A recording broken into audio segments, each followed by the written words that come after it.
This week's challenge is to prep your breakfast or lunch ahead of time, which I think is really helpful because sometimes if we don't plan ahead, you know, you're running out the door to go to work, or you get to lunchtime and you don't have anything that you've planned, so we don't always make the best choices. Definitely. So when it comes to prepping breakfast the night before, anything that's grab and go is key. We can just grab it and be out the door. And one of our favorites are belVita breakfast bites and biscuits. Yes. What's great about belVita is that it provides 4 hours of nutritious, steady energy, and part of that is because of the whole grain content in the bites and the biscuits, as well as the fiber. Right. So a way to beef it up a little bit and make it really that rounded out, perfect, complete breakfast would be to pair it with a fruit. So something like an apple would be easy grab and go.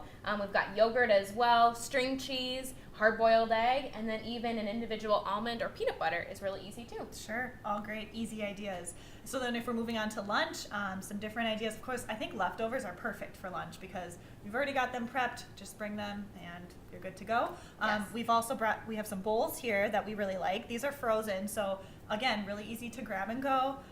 Super filling, lots of different varieties out there, of course. So lots of different options when that comes to lunch too. Yeah, so good luck, have fun, and we'll see you next week.